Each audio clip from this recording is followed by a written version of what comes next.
Buenas noches a todos y bienvenidos a esta mesa redonda que tiene por título el título de un libro cuyos autores están aquí en la mesa, que lleva por título Lo que hay que hacer con urgencia ya.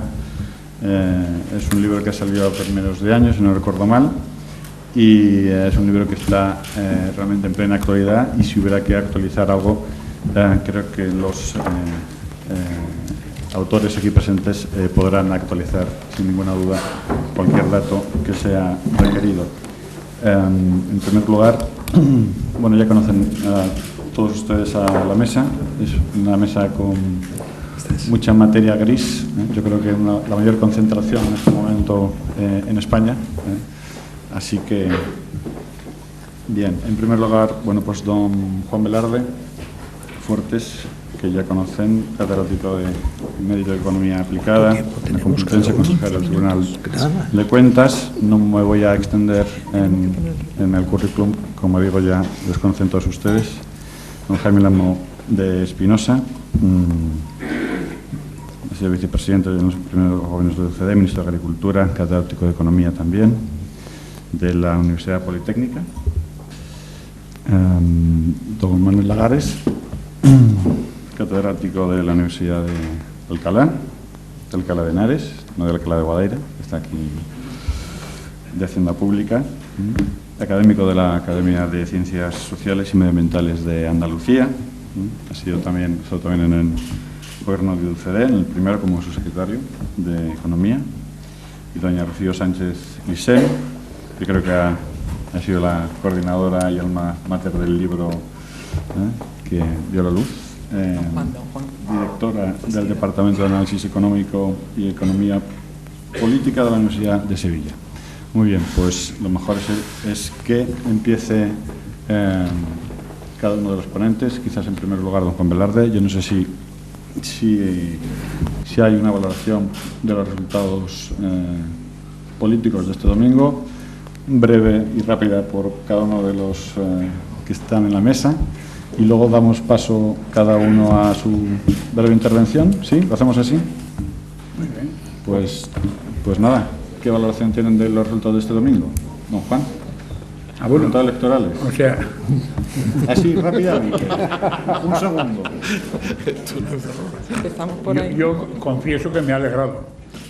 Diciéndolo con un segundo, me ha alegrado porque la política económica que se estaba siguiendo era una política económica que era prácticamente, yo diría, que inexistente por un motivo, inexistente como consecuencia de, lo estaba comentando hace un momento, el Partido Socialista ha tenido durante mucho tiempo derivaciones de lo que hay que calificar un genio, con sus equivocaciones, pero un genio que se llamaba Carlos Marx.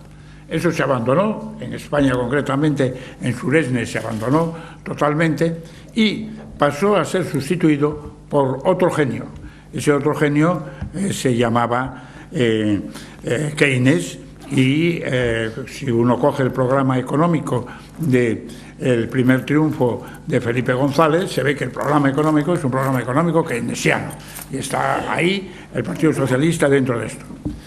Ambos mecanismos se han abandonado, y el Partido Socialista se ha quedado sin programa económico social en absoluto. Y esa es la tragedia del Partido Socialista, porque entonces lo que se ha dedicado es a imitar a algo de hace exactamente un siglo. Hace exactamente un siglo lo que ocurrió fue en Francia, primero, un elogio enorme de allá a partir de 1889 de la Revolución Francesa, y volver a dividir a Francia entre los que habían estado de un lado y los que habían estado de otro en la Revolución Francesa, y por otra parte de buscar un mecanismo nuevo que en el caso francés fue el mecanismo anticlerical, esencialmente eliminemos de las escuelas los crucifijos, que el divorcio pues se generalice, etcétera, etcétera. Fue un conjunto de planteamientos de expulsión de órdenes religiosas, etcétera, etcétera. Fue un planteamiento anticlerical. Y de pronto se asombra uno porque, bueno, ¿qué es nuestro recuerdo de la Revolución Francesa? Recuerdo de la Guerra Civil. Volvamos a recordar la Guerra Civil, por una parte. Y por otra parte, también como posible atractivo, toda una serie de disposiciones que más o menos pues entran dentro de ese capítulo que podríamos llamar anticlerical. Y el mundo económico y social, bueno, lo que se diga y en Europa y hagamos de momento esta medida o esta otra y todo descoordinado y todo sin una base posible en medio de un cataclismo económico considerable en el mundo, en Europa y concretamente en España. Y claro, eso es algo de, bueno, esto hay que sustituirlo. Esto hay que sustituirlo como sea. Y por eso yo me llevé, confieso, una alegría cuando vi que al final pues salía una diferencia muy grande de diputados y había una opción, vamos a verlo. Ahora es el reto que existe para él, una opción de algo posiblemente diferente. Esto es como veo yo la situación de lo que me ocurrió y por eso me puse alegre y contento. Al final va a haber algo, o puede haber algo. Vamos a verlo. ¿Alguna opinión breve también sobre el particular, don Manuel? Sí, bueno, yo quiero decir que, en primer término, que coincido plenamente con la opinión de don Juan Velarde. En segundo lugar, que como economista independiente me he alegrado extraordinariamente de lo que pasó el domingo por la noche, por un motivo. Mi país, nuestro país, iba orientado en una dirección equivocada de la política económica. Espero que ahora pueda ir orientado en otra dirección distinta. Y preocupa además, y me ha alegrado extraordinariamente, ver cómo han reaccionado los españoles. Se pensaba que nuestro país era un país pasota, que se olvidaba de la política, que no atendía a los objetivos colectivos de la nación, que había perdido incluso el sentido de unidad nacional. Bueno, la respuesta del domingo por la noche, quizás con los problemas típicos, pero ya antiguos, históricos, de Cataluña y del País Vasco, que existen desde 1648 en un caso y desde la guerra de los carlistas en el año 1833 en otro, pues resulta que el país ha reaccionado como tienen que reaccionar los países democráticos, con el voto y castigando al partido que se ha equivocado en su política económica. Realmente un economista independiente tiene que estar encantado con esos resultados. Y así lo estoy, encantado. Muy bien, muchas gracias, Manuel. Don Jaime. Muy brevemente, cosa que me parece que me vas a agradecer, diré que me parece que lo que ha ocurrido, y coincido con todo lo anterior, lo cual me facilita el ser más breve, el cambio que se ha producido ha sido el esperado, ha sido positivo, es necesario y ha sido tardío. Esperado porque todas las encuestas daban el resultado. Positivo porque en el ámbito económico o había un cambio de gobierno que empezara a generar confianza con un cambio de la política económica que, como se ha dicho anteriormente, ahora era inexistente, o íbamos por una muy mala senda. Necesario porque puede cambiar muchas cosas también en lo político, donde se había ido a extremos que estaban provocando una división entre españoles, que fue lo que la transición trató de evitar y que sin embargo ahora se había acentuado. Y tardío porque desgraciadamente desde que se anunció hasta el momento electoral ha habido meses perdidos que no han contribuido a hacer las cosas más fáciles. Solo hay una cosa que me preocupa. Dicho todo eso, que es todo positivo, solo hay una cosa que me preocupa, que ha sido la mencionada aquí, concretamente el resultado del País Vasco. Pero no voy a extenderme en ello porque todo el mundo me interpreta lo que quiero decir. Pues aún más breve seré. Yo creo que este Gobierno, estoy de acuerdo con todo lo que se ha dicho anteriormente, tiene una prueba de resistencia fundamental porque es muy compleja la situación económica y yo espero que sepa lo que no tiene que hacer, no cometer errores, como decía don Manuel de Torres, y elija a los mejores para llevar a cabo la tarea tan difícil que tiene en estos momentos. Nada más. Muy bien, pues ahora lo que hay que hacer con urgencia ya, entre 10 y 15 minutos van a exponer el crono de la mesa. En primer lugar don Juan, luego don Jaime, don Manuel y termina Rocío Sánchez Ilsen. Don Juan. Muchas gracias, queridos señores directivos de la Fundación Antares, queridos colegas, colaboradores, señoras y señores que tanto y también nos acogen. Yo sencillamente voy a exponer cómo hemos hecho el libro. En 1923 se inició un debate presidido por Hilaire Belloc entre Chesterton y Bernard Shaw. Ese último señaló algo importante y que da sentido a lo que voy a decir a continuación. Harán bien en leernos atentamente, pues es muy probable que lo que puede importar de estos trabajos no sea algo personal e individual, sino alguna conclusión a la que los españoles todos se van aproximando por medio de la razón o de la inspiración. Naturalmente, los españoles todos, allí he cambiado españoles todos por la humanidad toda, que era lo que habían dicho en aquella ocasión, había dicho Bernard Shaw. Y esa aproximación ya se había producido entre los estudiosos de la economía española. En libros, en artículos científicos, en artículos de divulgación, en conferencias, en intervenciones en los medios de comunicación social, estábamos diciendo, si no lo mismo, porque cada uno explorábamos áreas diferentes de nuestra economía, sino cosas perfectamente coordinables. No había discrepancias, sino enlaces y ayudas intelectuales en lo que se sostenía en la Universidad de Oviedo y en la Universidad Católica de Valencia, lo que se publicaba por profesores de la Universidad de Sevilla y lo que se enseñaba en Barcelona en esa institución universitaria que es el IESE. Lo que se me ocurrió fue fastidiarles el verano a mis colegas y pedir a 32 que, en relación con la situación que contemplaban en la economía española en aquellos momentos de 2010 y en el ámbito de su especialidad, en una veintena de folios expusiesen lo que libremente considerasen que debería ser la política económica a practicar. Yo me uní al grupo y de los 33 solo uno rehusó, señalando que sobre eso quería escribir un libro y no creía que adelantar ideas fuese lo conveniente. Otro, Ramón Tamames, aceptó y posteriormente, expansionando el artículo, ha escrito un libro muy valioso sobre esta cuestión titulado ¿Cuándo y cómo acabará la crisis? Tractatus Logicus Economicus. El 25 de octubre de 2010 envié, sin alterar una coma, todas las aportaciones a la editorial Actas, que generosamente aceptó el riesgo de editar lo que es un volumen de 543 páginas. Muy sintéticamente aludiré lo que sucesivamente en el libro exponen los 31 colegas que enviaron colaboraciones con puntos de vista que considero valiosísimos desde el punto de vista intelectual.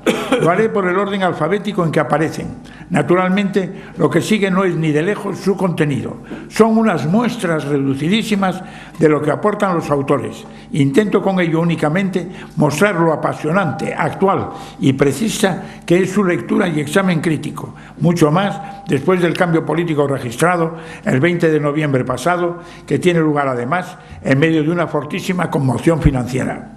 Cuando leí lo que escribió Antonio Argandoña, catedrático de Fundamentos del Análisis Económico, ahora en el IESE, recordé la polémica organizada en Portugal cuando Álvaro Santos Pereira, que es profesor de Desarrollo Económico en la Simon Fraser University en Vancouver, señaló en 2007, refiriéndose a Portugal y al mal camino que ya llevaba entonces: llámenme lo que quieran, pero esta crisis es lo mejor que nos podría haber pasado. Y digo esto porque el profesor Argandoña señalaba en su ensayo que era optimista porque hay muchas cosas que no funcionan en la economía española, de modo que hay mucho margen para mejorar. Y esa mejora, evidentemente, nos va a alegrar a todos. Y agrego yo que estoy de acuerdo con él. Este es el momento justo para hacerlo. José Barea, ese egregio funcionario y catedrático de la Universidad Autónoma de Madrid, nos ofrece en su trabajo de qué modo es posible salvar el sistema público de pensiones. Fernando Becker, catedrático de la Universidad Rey Juan Carlos, despliega todo el de cómo abordar la situación energética española, factor que es causa importante ahora mismo de la crisis global. Miquel Buesa, catedrático de la Universidad Complutense, despliega 5 objetivos esenciales que van desde el retorno a la estabilidad macroeconómica a la mejora de la competitividad microeconómica. Por su parte, Francisco Cabrillo, también catedrático de la Universidad Complutense, enseña para siempre que la recuperación exige reformas sustanciales y añade: No cabe duda de que los efectos de algunas de estas medidas no se van a ver a corto plazo, pero hay que emprenderlas desde este momento. José María Casado Raigón, catedrático de la Universidad de Córdoba, de algún modo enlaza con Santos Pereira y Argandoña al sostener que la actual crisis abre una clara oportunidad para las reformas estructurales de la economía, de la sociedad y de la política española, siempre orilladas por la tentación cortoplacista y que, sin embargo, nunca han sido tan necesarias e insoslayables como en la hora presente. Juan Ramón Cuadrado Roura, catedrático de la Universidad de Alcalá, ante la posibilidad de algún planteamiento simplista, aporta un trabajo centrado en que, queramos o no, la construcción y todas las actividades que deriven y se relacionan con ella debe seguir siendo uno de los grandes pilares de la economía española. José Ramón Espínola, profesor ordinario, o sea catedrático, de la Universidad Pontificia Comillas y CAI y CADE, nos indica cómo son urgentes reformas que cambien el marco socioeconómico en el que se mueven las empresas, fiscal, laboral, administrativo, financiero, etcétera. Muy importante es la aportación de Josefa Fernández Arufe, catedrática, ahora decana de la Facultad de Ciencias Económicas y Empresariales de la Universidad de Valladolid. Entre otras exigencias, destaca esta apelación a una seria economía de mercado, al mostrar como necesaria la regulación adecuada de la competencia de los mercados, guiada por la responsabilidad en su funcionamiento y no solo por el control de las condiciones que violan sus reglas. Fernando Fernández Méndez de Andés, al que siempre denomino rector porque lo fue en las universidades Antonio de Nebrija y Europea de Madrid y ahora es director de la Cátedra de Sistema Financiero Internacional de la IE Business School, señala: hay instrumentos para acelerar el saneamiento del sector financiero, pero todos ellos tienen un coste político y este hay que admitirlo y ampliamente los explora. El catedrático de la Universidad Complutense, Luis Gámez, con ese rigor académico que, por supuesto, existe en todas las aportaciones de este libro, pero también con la valentía precisa para explorar nuevos terrenos, a título de ejemplo, recuerda la posibilidad de sustituir las cuotas de la Seguridad Social por IVA. José María García Alonso, catedrático de la Universidad CEU San Pablo, solicita el freno a un renacimiento de algo parecido a nuevos INI autonómicos, más opacos, menos justificables y casi tan costosos como el tan criticado y criticable INI estatal, agregando: la indispensable reestructuración del gasto público debe plantear seriamente el exagerado coste de las administraciones autónomas. El catedrático de Hacienda de la UNED, Leopoldo Gonzalo y González, plantea una adecuada reforma tributaria, indicando, entre otras cosas, la aplicación de la propuesta Niskanen como norma constitucional para limitar el crecimiento del gasto público total. Juan Iranzo, también catedrático de la UNED, aparte de defender asimismo la sustitución de cuotas de la Seguridad Social por incrementos del IVA, tras un haz muy amplio de propuestas, las encaja en una política económica reformista, clara, predecible y que permita un aumento de la confianza en España por parte de mercados financieros. Manuel Lagares, catedrático de la Universidad de Alcalá y que aquí nos acompaña con su magisterio, tiene esta frase adecuadísima en su amplia exposición: para implementar todas las medidas que hasta aquí se han expuesto, se necesitaría un programa que se olvide de intereses particulares, de viejos dogmas ideológicos y de demagógicas reivindicaciones de clase, rompiendo sin temor las anquilosadas estructuras actuales. Es también muy importante lo que nos enseña otro de nuestros acompañantes hoy, Jaime Lamo de Espinosa, catedrático de la Universidad Politécnica de Madrid, en relación con nuestro muy serio problema agrario, solicitando, por ejemplo, con minuciosidad, una revisión en la Unión Europea de la política agrícola común prevista para 2013, a fondo, nada conformista y nada continuista con todo lo anterior. Debemos conjuntamente al catedrático de la Universidad de Sevilla, Camilo Lebón, y a la directora del Departamento de Análisis Económico de esta misma universidad, Rocío Sánchez Licén, la actual gentilmente nos acompaña, el que subrayen cómo la crisis actual es distinta de la de 1975 y cómo, al ser también muy profunda, se requiere un tratamiento serio, continuado en el tiempo y sin bandazos. También conjuntamente los catedráticos de Análisis Económico de la Universidad de Oviedo, Joaquín Lorences y César Rodríguez, estudian a fondo todas las posibilidades que existen para flexibilizar el mercado de trabajo. José Molero, catedrático de la Universidad Complutense, estudia a fondo la cuestión del I+D+I. Rafael Pampillón Olmedo, catedrático de la Universidad CEU San Pablo, ante el panorama de la apertura al exterior de la economía española, indica: si la economía española quiere ser más competitiva, debe apuntar hacia sectores con mayores niveles de calidad y tecnología. Un problema básico es el de nuestra demografía. Se ocupa a fondo de esta cuestión, esencial en tantos sentidos, el catedrático Rafael Puyol, que fue rector de la Universidad Complutense. El catedrático José Tomás Raga, hoy canciller de la Universidad Católica de Valencia, insiste en que la reforma del impuesto de sociedades y la de las contribuciones empresariales a la seguridad social y el modelo insostenible de la financiación autonómica exigen reformas imperiosas. Jaime Requeijo, catedrático de la UNED y hoy profesor en el Instituto de Estudios Bancarios, también defiende que es preciso reducir el impuesto de sociedades y simplificar enormemente los plazos y trámites de creación de nuevas empresas. Pero es asimismo fundamental, y no quito nada al adjetivo, la aportación de Rafael Rubio de Urquía, ahora catedrático de Teoría Económica en la Universidad CEU San Pablo, que centra su trabajo en que es preciso lograr, para la efectiva generación de la dinámica de transformación global de la sociedad española, el que exista en esas personas, grupos, etcétera, la convicción racional de la naturaleza y de necesidad de la dinámica de transformación, y nada más y nada menos que eso. El profesor de Derecho al Trabajo de la Universidad Francisco de Vitoria, Íñigo Sagardoy de Simón, desarrolla los hitos fundamentales para una reforma del mercado laboral. El catedrático de la Universidad de Zaragoza, José María Serrano, nos advierte de un evidente peligro, que, por ejemplo, hubiera aplaudido el gran Aschauer al escribir: tal parece como si el ingenierismo se hubiera apoderado de nuevo de las decisiones de la inversión pública y el principio de cuanto más, mejor hubiera aplastado cualquier criterio de coste de oportunidad.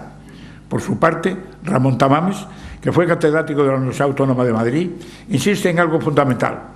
Es preciso estimular el espíritu de empresa, según lo previsto en el Consejo Europeo de Lisboa 2000, frente a la proclividad de ser todos funcionarios sin grandes exigencias de rendimiento. Juan José Toribio, director de la Fundación IESE, muestra, entre otras necesidades, la liberalización de redes comerciales, reforma liberalizadora de la ley del suelo y fin del proteccionismo a sectores profesionales, con plena implantación de la Directiva Europea de Servicios. Ese gran experto en cuestiones macroeconómicas y, desde luego, en relación con la crisis actual, que es Antonio Torrero, catedrático de la Universidad de Alcalá, avisa: la economía española ha acumulado un endeudamiento muy importante. La refinanciación de esa masa de deuda nos hace extremadamente dependientes del juicio que merezcamos como deudores a los gestores de los mercados financieros. ¿No lo estamos viendo estos días?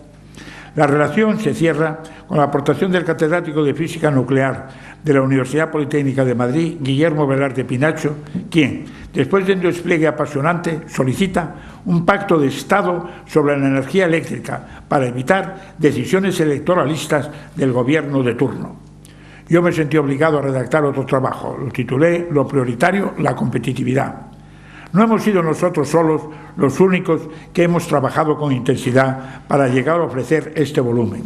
Sería injusto si no agradeciese, en torno a esta culminación, los esfuerzos de nuestro colega Lorenzo Bernaldo de Quirós, los del profesor Emilio de Diego, por supuesto los extraordinarios de Luis Valiente, y el trabajo oscuro pero esencial que desde la primera idea hasta diría que ayer mismo, al preparar estas notas que leo, se efectuó por Visitación López y Conchita de Dios, las artífices de las siempre obligadas tareas de enlace, archivo, mecanografiado. Esta obra tiene un lema subyacente. Lo escribió así para siempre Ortega y Gasset en 1930 en La rebelión de las masas. La primera condición para la mejoría de una situación concreta grave es hacerse bien cargo de su enorme dificultad.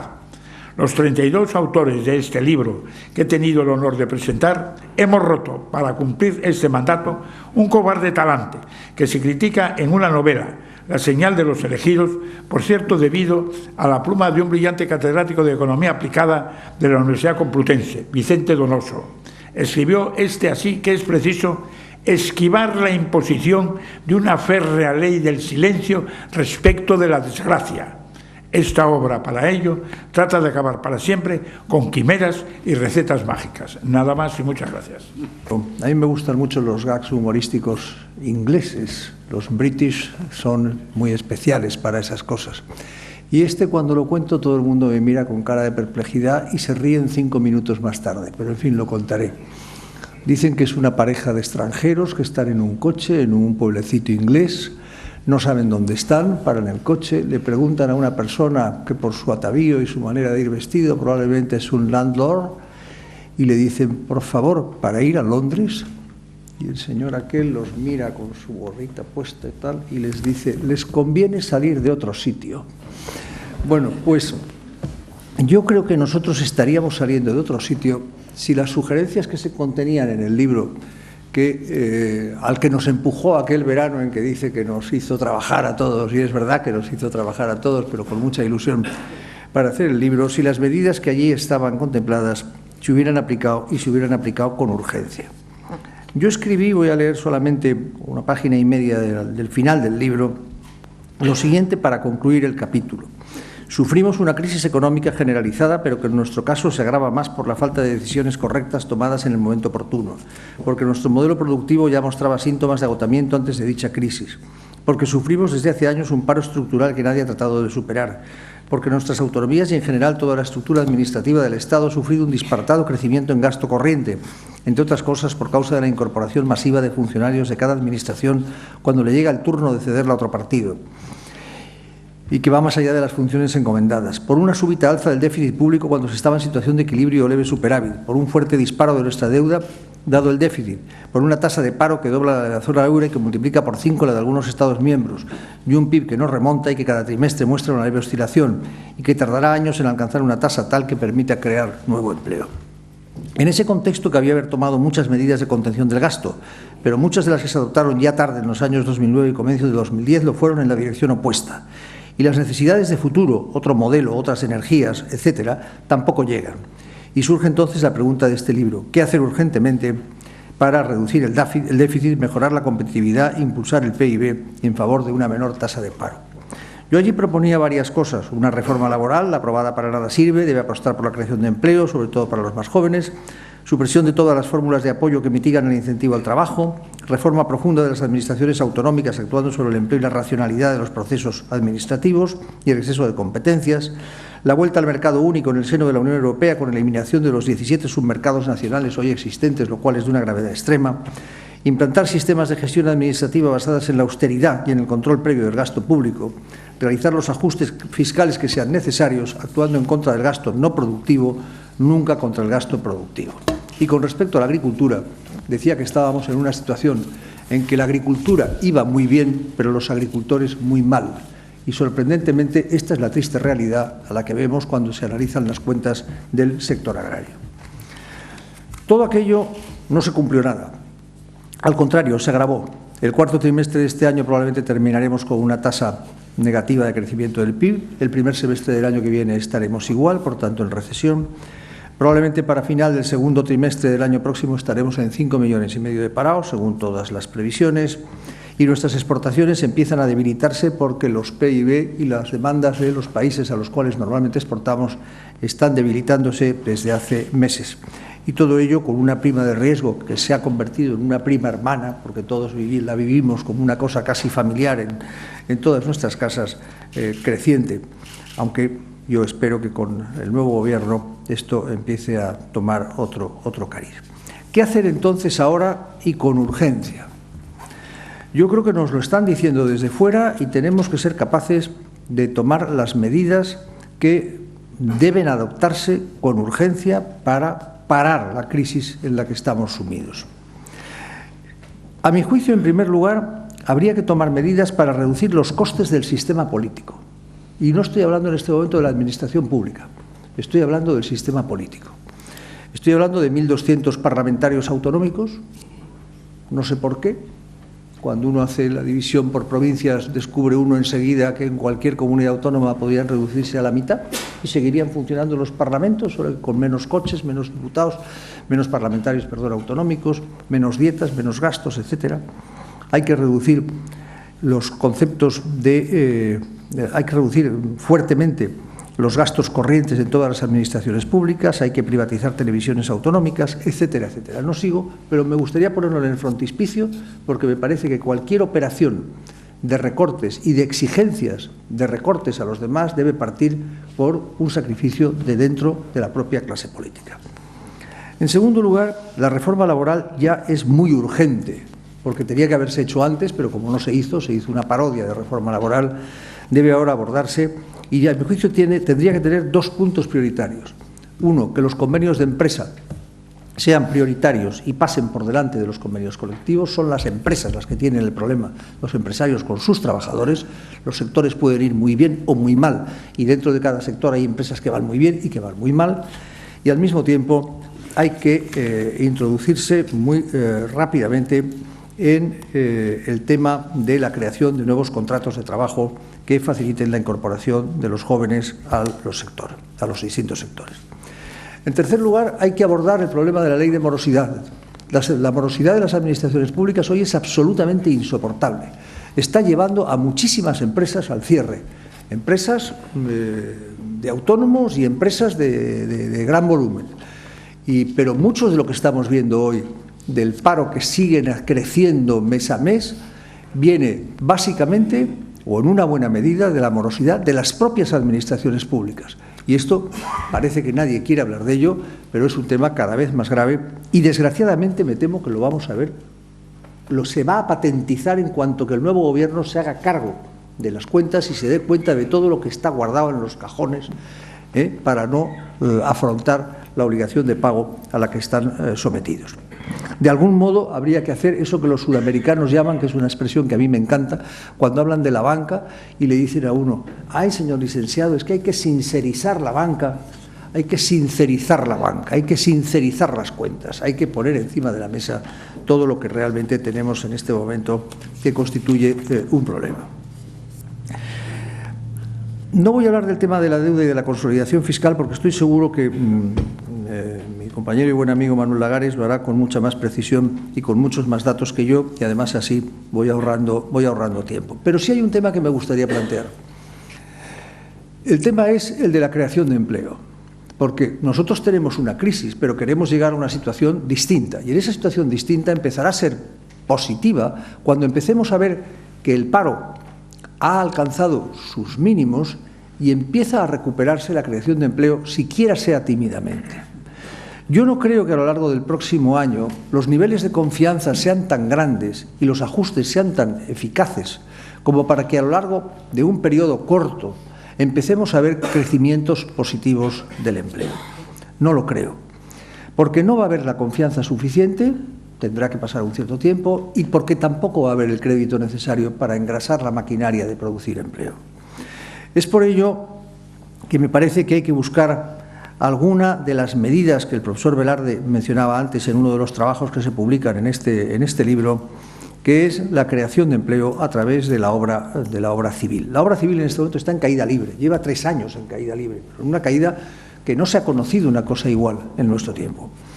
Y a mi juicio habría que buscar, a la hora de hacer el presupuesto del año 2012, donde hay yacimientos de gasto, y hay muchos yacimientos de gasto. Yo tengo identificados muchos, no voy a hacer la exposición muy larga. Yacimientos de gasto para desviar recursos hacia la obra civil, porque no tenemos que olvidar que 1 millón de euros de obra civil representa la creación de unos 20 puestos de trabajo, o de no existir la destrucción de 20 puestos de trabajo, y representan unos retornos fiscales a las administraciones públicas de 560.000 euros. Por tanto, por cada 1 millón de euros hay un retorno fiscal de 560.000 euros. Y esto está en línea de lo que han pedido el Consejo de Sabios de Angela Merkel, Obama, lo que se hizo con la National Recovery Act en 1933, que fue de una extraordinaria eficacia, etcétera, etcétera. Por tanto, creo que por ahí hay toda una serie de decisiones que deben ser tomadas con la mayor velocidad posible.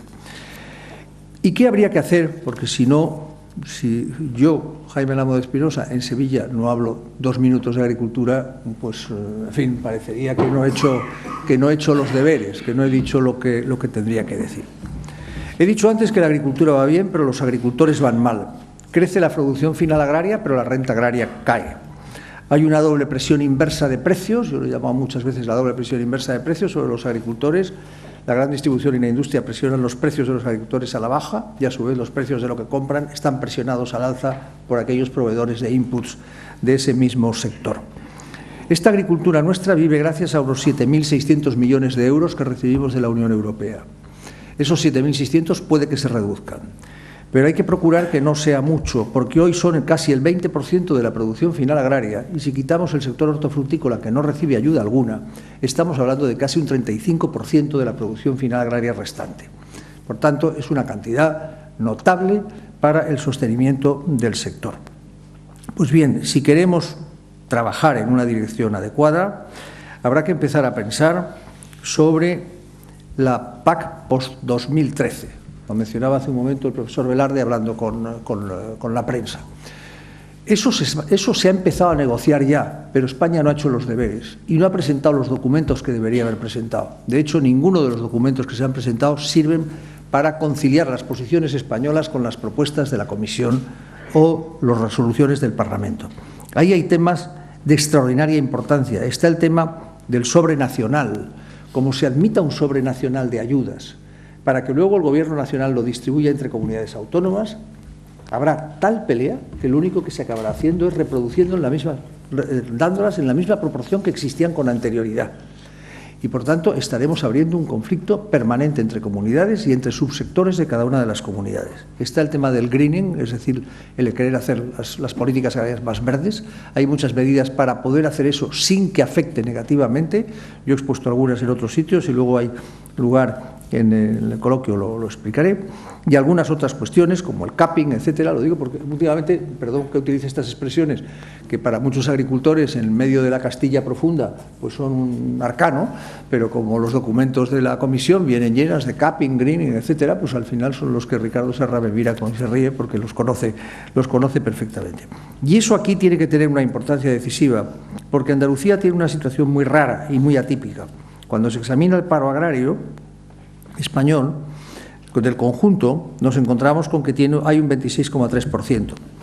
Pero cuando nos metemos en Andalucía, resulta que el número de parados es prácticamente igual al número de ocupados. Esto es una atipicidad absoluta en medio de la comunidad autónoma que tiene la mejor agricultura, la más desarrollada, la más exportadora y la más dinámica.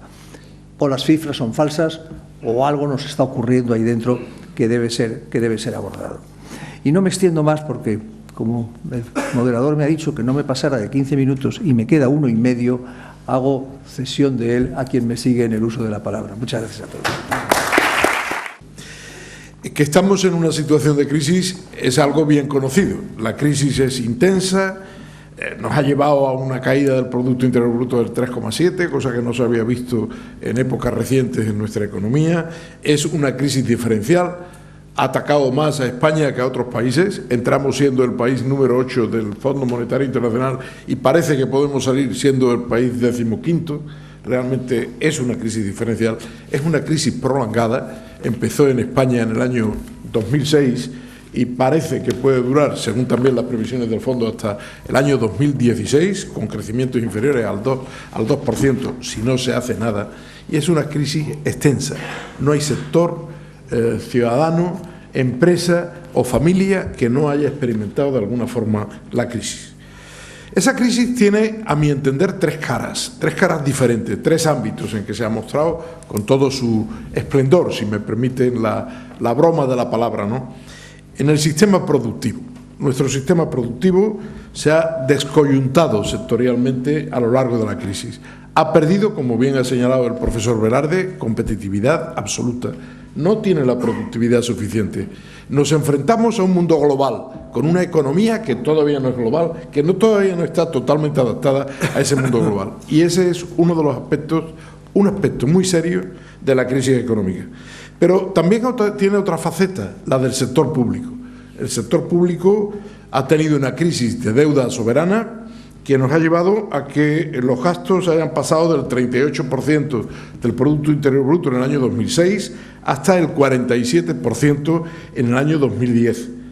Una caída fuerte de ingresos que han pasado de ser el 41,7% del Producto Interior Bruto al 36,7%.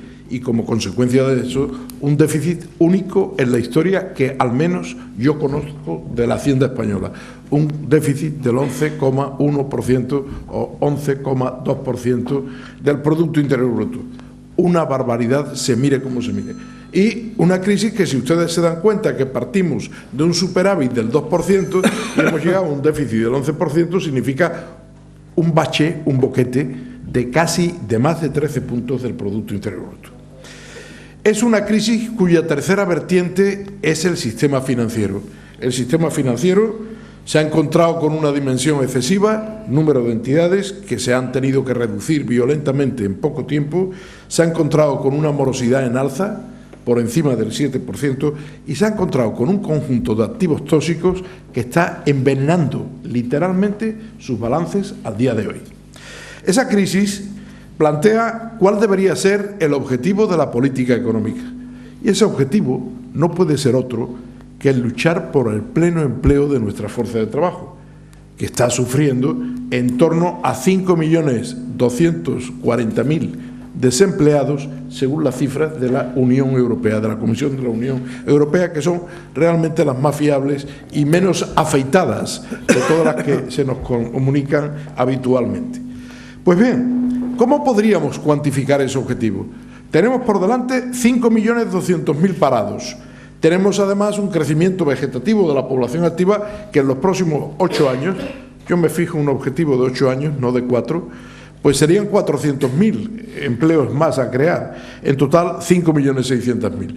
Quiten ustedes el paro estructural y acepten como buena la tasa de paro estructural de nuestra economía, que, como ha señalado el profesor Velarde, es una auténtica barbaridad. Pero, en fin, con eso quitaríamos 2 millones de empleos. Y nos quedarían 3.600.000 empleos a crear en 8 años. 450.000 empleos cada año. Esa es la cuenta, ese es el objetivo. ¿Y cómo afrontar ese objetivo?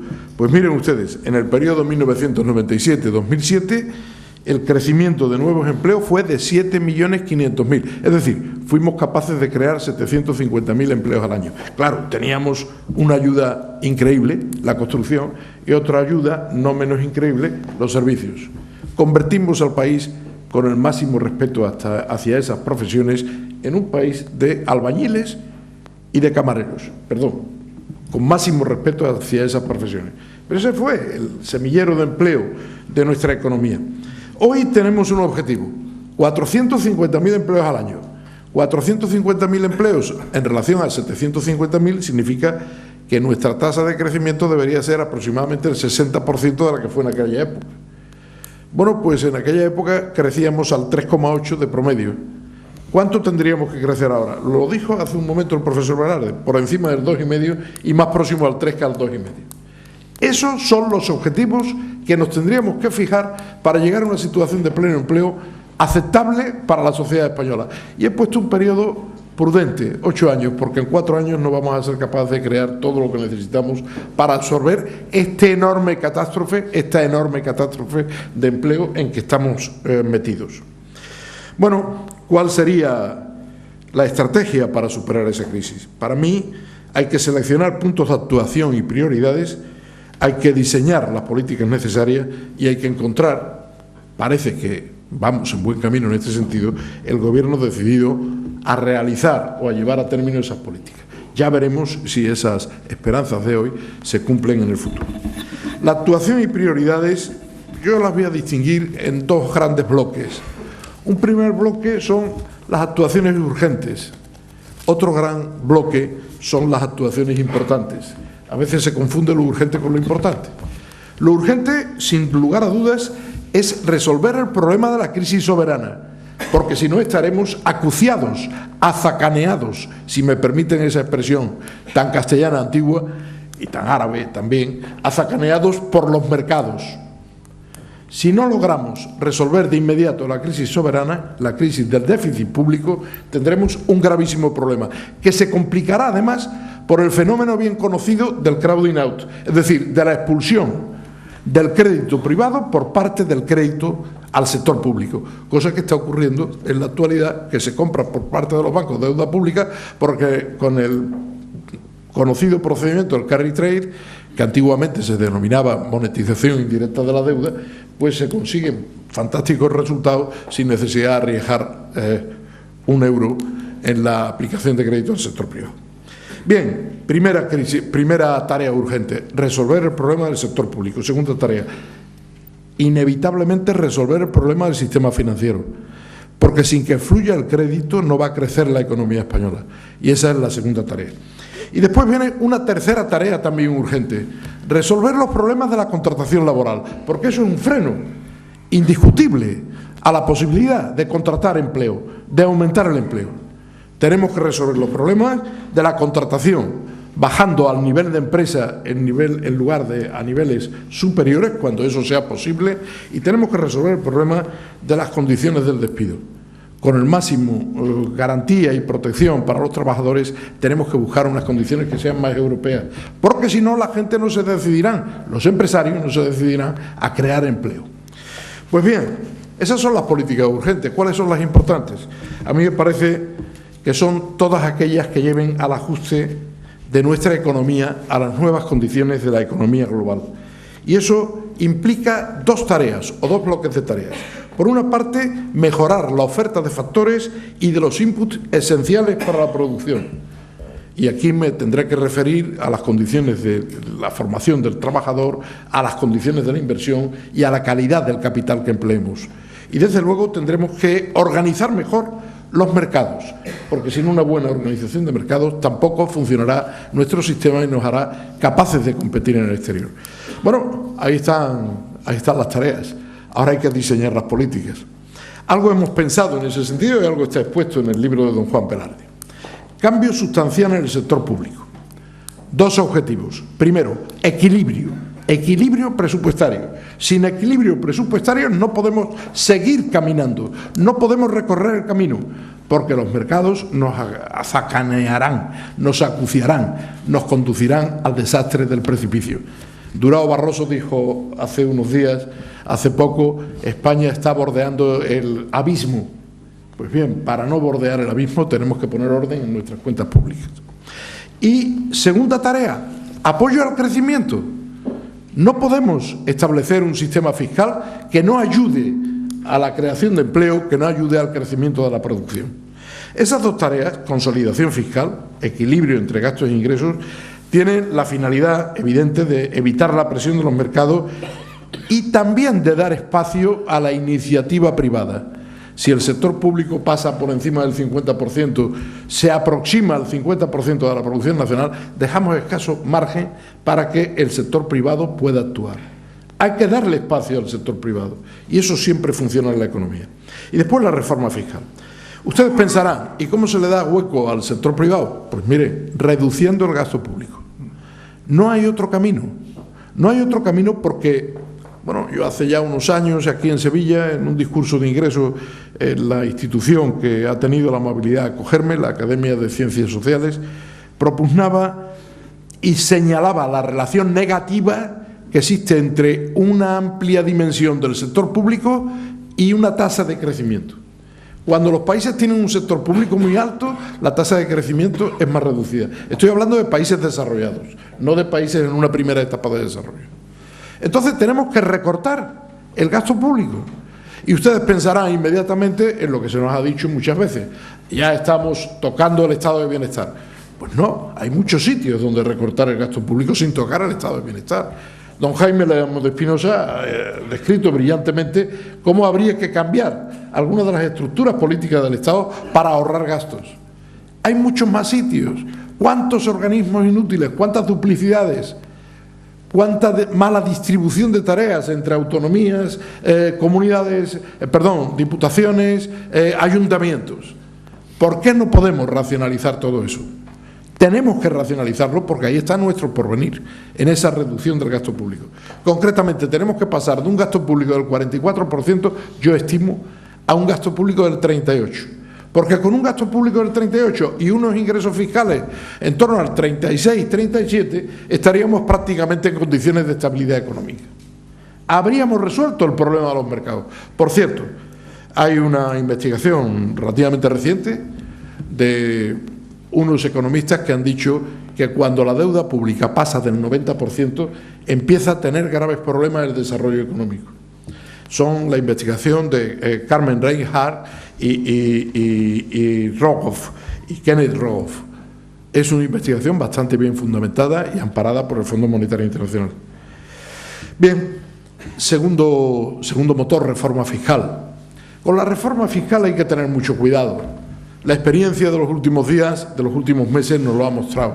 Pese a que insistíamos algunos en que no se hiciera, se hizo. Se subió el IVA. Se subió el IVA y entonces anticipamos las compras del segundo semestre que iba a entrar en vigor el IVA, se anticiparon las compras al primer semestre del año 2010. Y a continuación nos encontramos con un IVA más elevado y obviamente el segundo semestre del 2010 cayó la recaudación del IVA. Y cayó mucho más la recaudación del IVA en la primera mitad del año 2011. Es una ley que no hay que ser demasiado listo para formularla. Lo que el gobierno puede hacer es tocar los tipos de impositivos, lo que no puede hacer es cambiar la recaudación. La recaudación es el producto del tipo impositivo por la actividad económica real. Y si las familias, las empresas consumen menos, actúan menos, obviamente la recaudación cae en cuanto al tipo impositivo, por mucho que se suban los tipos impositivos. Entonces, ¿qué hacer en reforma fiscal?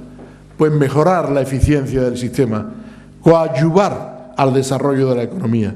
¿Y eso cómo se consigue? Pues en mi modesto entender, no alterando tipos, sino, en primer lugar, no tocando el IVA, en segundo lugar, reduciendo la imposición empresarial selectivamente. No cuesta mucho hoy, porque resulta que el impuesto sobre sociedades está bajo mínimos desde el punto de vista recaudatorio. Es el momento de apoyar selectivamente algunas actividades. Selectivamente son pequeñas y medianas empresas y, desde luego, incentivos a la inversión privada. Incentivos a la inversión privada. Quien invierta tiene que tener un buen tratamiento en el impuesto sobre sociedades. Y queda la medida estrella de todo programa de reforma fiscal, tocar el impuesto sobre la renta de las personas físicas. Pero mire, le voy a contar una experiencia personal. Yo fui presidente de las dos comisiones que reformaron el impuesto sobre la renta en el año 1998 y en el año 2002. En el año 1998 el gobierno entró en el año 96. A mí, a finales del 96, me encargaron que presidiera la comisión de reforma del impuesto sobre la renta y me dieron una instrucción muy precisa. Tómatelo con calma. Me lo tomé con la calma necesaria y terminé el informe a principios de 1998, es decir, me tomé un año para hacer el informe.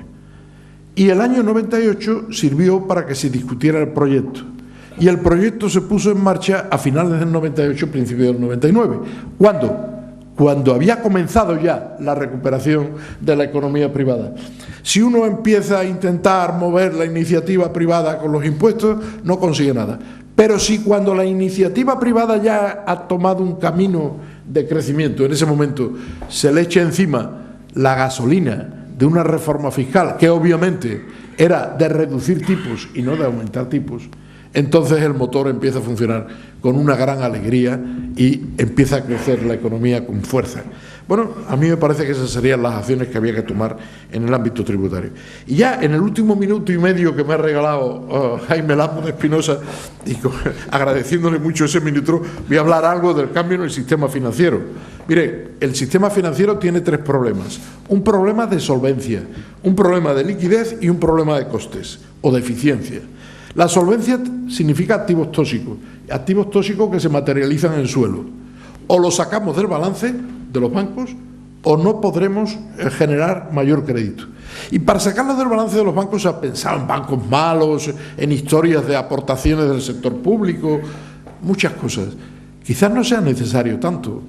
Quizás sea necesario un parking privado para cada banco, gestionado por el propio banco y financiado por el sector público. Y ustedes dirán, ahí está el truco, el sector público se gasta el dinero. No, con un pacto de recompra de esos activos al cabo de 10 o 12 años. Se trata de una esterilización temporal del suelo, no de una compra del suelo por parte del sector público. Darle espacio para que acumulen beneficios, puedan dar créditos y se encuentren libres para apoyar la recuperación en estos momentos. Hay un segundo problema, liquidez, pero eso parece que está resuelto por el Banco Central Europeo, que ha propuesto ventanilla abierta para resolver ese problema. Y después hay un problema de eficiencia. El sistema financiero no ha terminado de ajustarse. Tiene exceso de capacidad, tiene exceso de oficinas, tiene exceso de empleados. Hay que resolver esos excesos de la forma más rápida posible. No podemos dejar zombies en el sistema financiero, porque esos zombies, esos bancos malos, esos bancos que no pueden salir y con todas las ayudas del mundo, resulta que están agotando los recursos de aquellos que sí pueden hacer una tarea positiva e importante. El mercado es bueno, el mercado sirve para acabar con aquello que no funciona. Por último, brevísimamente, ajuste a la globalización para crecer y crear empleo. Los ajustes de fondo, las tareas importantes en la economía. Pues miren, en la oferta de factores, con el trabajo tenemos que capacitar a nuestra gente de una forma distinta. Se necesita una reforma urgente de enseñanza, pero esa reforma lamentablemente no va a producir efecto hasta 5 o 6 años. Pero hay que empezarla ahora, es una tarea importantísima. Tenemos que mejorar nuestra tecnología. No basta con ayudar a nuestras empresas a que investiguen, no, hay que incorporar los procesos de innovación a los procesos productivos. Y en el sector público tenemos que seleccionar inversiones. Decía don Juan Velarde hace muy poco, muy bien dicho, como siempre, de las cosas que él dice. Miren ustedes, quizás no sean necesarias tantas vías de AVE y alguna más de alta velocidad de mercancías, porque integrando el territorio con las mercancías podremos mejorar no el bienestar de los ciudadanos, pero sí los costes de producción de nuestro país, que nos ayuden a competir mejor en el extranjero. Algo de eso tendríamos que pensar en las inversiones públicas. En la energía, coincido plenamente con lo que ha dicho el profesor Velarde sobre la energía. Y queda por último la organización de mercados. Pues miren, hay que integrar de nuevo nuestros mercados. El gran paso que se dio en España antes de la restauración fue precisamente que la red de ferrocarriles y la red de carreteras ayudaron a integrar una economía dispersa, como había sido entonces la española, con unos costes de transporte absolutamente excesivos. Esas redes integraron el territorio y nos ayudaron al crecimiento del final de la restauración, del final del siglo XIX. Y hay que liberalizar, hay que hacer un gran esfuerzo en liberalizar nuestros mercados. Ese es, a mi entender, el programa de política económica. Pero me falta algo que añadir. No haríamos nada en ese ámbito de ese programa de política económica si no lográramos la confianza. La confianza, en primer lugar, de los españoles y después la confianza internacional. Me parece que estamos en la vía de conseguirlo.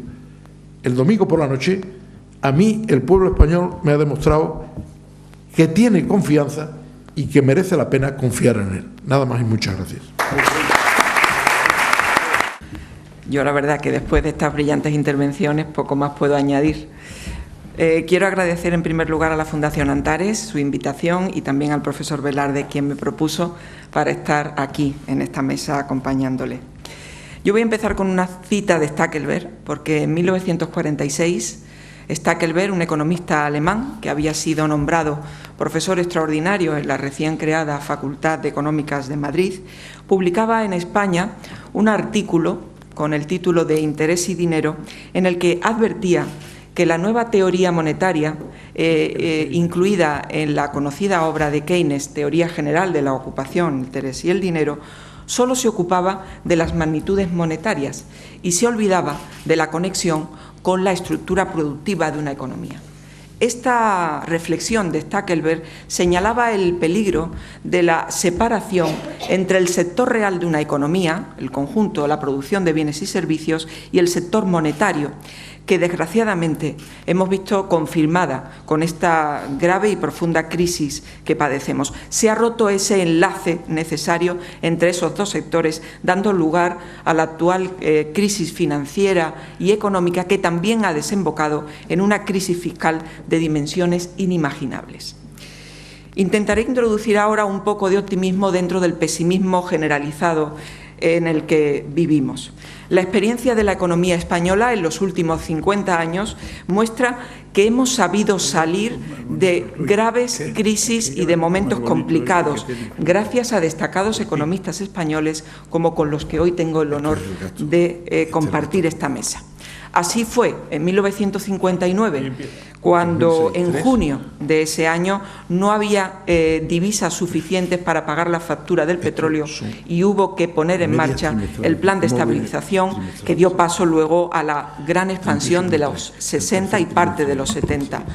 También tenemos el caso de 1977, porque en los meses centrales de ese año, en plena crisis del petróleo, la inflación superaba el 40% y fue necesario la aprobación de los llamados pactos de la Moncloa, cuyo artífice principal fue el profesor Fuentes Quintana, ministro de Economía en esos momentos. Y también tenemos el ejemplo de 1996, cuando se hicieron los ajustes necesarios presupuestarios para entrar en el euro y cumpliendo así los requisitos de Maastricht. Pero ahora, ¿qué hay que hacer con urgencia? Esa es la pregunta que nos hemos hecho todos. En el capítulo del libro que ha coordinado el profesor Velarde, señalábamos que tenemos en España un grave problema de oferta y no de demanda, porque en una economía ampliamente globalizada como la nuestra, la demanda está garantizada. Sin embargo, hay que hacer cada vez mayores esfuerzos en términos de producción y de competitividad que nos obligan a intensificar las reformas estructurales como la laboral, la de servicios y también la fiscal, que afecta al conjunto de la estructura de nuestro Estado. A mi entender, en el paquete de medidas que hay que poner en marcha en estos momentos con urgencia, debe distinguirse entre aquellas medidas con efectos a corto plazo de las que tienen efectos a medio y largo plazo. A corto plazo, las medidas deben recaer sobre 3 ámbitos simultáneamente, que son la consolidación fiscal, el mercado laboral y el sistema financiero, como ya se ha puesto de manifiesto en esta mesa. En primer lugar, la consolidación fiscal, porque es una tarea urgente y clave para la eficacia del resto de las medidas que hay que tomar. Es necesario cortar cuanto antes la espiral alcista entre la deuda pública, la desconfianza de los mercados financieros y la prima de riesgo. Si esto no lo hacemos, no lograremos que el resto de las medidas, como también ha señalado el profesor Lagares, se lleven a cabo.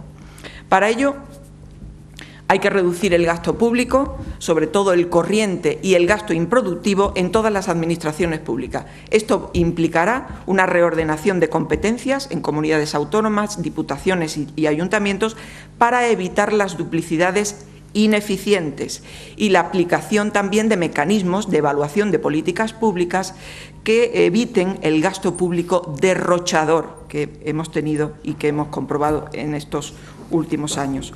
No puede seguir compitiendo el crédito al sector público con el crédito al sector privado, que es cada vez más escaso y más caro. De esta manera, si actuamos urgentemente cortando esa espiral, haremos creíble a los mercados la devolución de nuestra deuda y cortaremos radicalmente esa espiral. En el mercado laboral, las actuaciones deben ir encaminadas, sobre todo, a aumentar la flexibilidad del mercado, abarcando 3 aspectos fundamentales. El primero, la reforma de la negociación colectiva, para facilitar que empresas y trabajadores puedan adaptarse mejor al contexto económico. En este sentido, deberían ligarse salarios y productividad como una manera de incentivar al trabajador y también favorecer la competitividad en conjunto de la economía. Segundo, reducir la dualidad de nuestro mercado laboral existente entre los contratos temporales e indefinidos, ya que de lo contrario el peso de la crisis siempre recaerá sobre los temporales y seguiremos defendiendo más a los que tienen empleo frente a los parados. Hay que buscar fórmulas, como ya se ha dicho, para incentivar ese empleo juvenil que es el más castigado por la crisis. Hay que revisar, en tercer lugar, los costes de entrada y salida del mercado laboral, porque altos costes en cotizaciones sociales y, al mismo tiempo, altos costes en despidos van a significar el mantenimiento o el aumento del paro. Asimismo, debemos revisar el papel que hoy juegan los subsidios por desempleo, tanto en cuantía como en tiempo, preguntándonos si sirven realmente para la búsqueda de nuevo empleo. Todo ello deberá ir acompañado de mayores facilidades para la creación de empresas, agilizar los trámites, eliminación de trabas y aplicación de incentivos a la contratación, especialmente de los jóvenes. El tercer ámbito es el del sistema financiero, que el profesor Lagares ha explicado. Debe continuarse por la senda de la reestructuración para completar la reforma en este sector. Hay que ser consciente de que los riesgos que tendrán que asumir se centran en el reducido dinamismo que tenemos en la actividad inmobiliaria, el ajuste del precio de la vivienda, que continúa, unido al aumento de la morosidad, todo lo cual influirá negativamente tanto en la oferta como en la demanda de crédito de familias y empresas. Estas serían las medidas a corto plazo, pero también al mismo tiempo las medidas a medio y largo plazo cuyas actuaciones deben ir dirigidas sobre todo al ámbito de la educación, de la sanidad, de la energía y del sistema tributario para mejorar en competitividad. En educación no podemos seguir manteniendo un sistema educativo que permita pasar de curso con 5 asignaturas. Hay que fomentar los valores del esfuerzo y de la excelencia, así como la autoridad del profesor. Hay que potenciar la formación profesional porque la demanda de empleo no se adecua bien a la oferta y ello ocasiona altas tasas de desempleo juvenil. En el ámbito de la sanidad sería imprescindible una mayor coordinación entre las comunidades autónomas para ahorrar en costes sanitarios aprovechando las economías de escala de un sistema nacional. No tiene sentido tener 17 sistemas sanitarios distintos. Y en términos de energía, como el profesor Velarde también ha señalado, en este ámbito debemos dirigirnos siempre a una mayor eficiencia energética, donde tengan cabida, además de las energías renovables, la hidroeléctrica, el carbón, el gas y la energía nuclear. Revisar en profundidad en este aspecto las primas a las energías renovables, porque no nos podemos acostumbrar a las continuas subvenciones que desemboquen en aumentos del déficit de tarifa y también del recibo de la luz. Así habrá que orientar una parte del gasto en investigación y desarrollo a conseguir abaratar ese coste de las energías renovables. Finalmente, en el sistema tributario me remito a lo que ha contado y a lo que ha explicado perfectamente el profesor Lagares. Pues bien, en resumen, yo diría que dada la complejidad de la economía española en estos momentos, al tener que afrontar simultáneamente varios problemas, déficit público, desempleo, crisis del sistema financiero, es necesario que la dirección de la política económica recaiga en un economista de reconocida competencia y autoridad y que conozca bien el funcionamiento de la economía española y de la internacional. Al mismo tiempo, la puesta en marcha de este plan de actuación requiere que las medidas sean coherentes entre sí y se explique cuanto antes a los agentes económicos, como lo hizo el profesor Fuentes Quintana 3 días después de tomar posesión como ministro de Economía en julio de 1977. Los costes de esta crisis deberán ser repartidos entre los distintos grupos sociales, de forma que evitemos que recaigan siempre sobre los más débiles económicamente. Y yo espero que la situación se encamine adecuadamente y que el profesor Velarde no tenga que volver a publicar libros con los títulos de los años en los que no se escuchó a Casandra y los años perdidos. Muchas gracias a todos por su atención.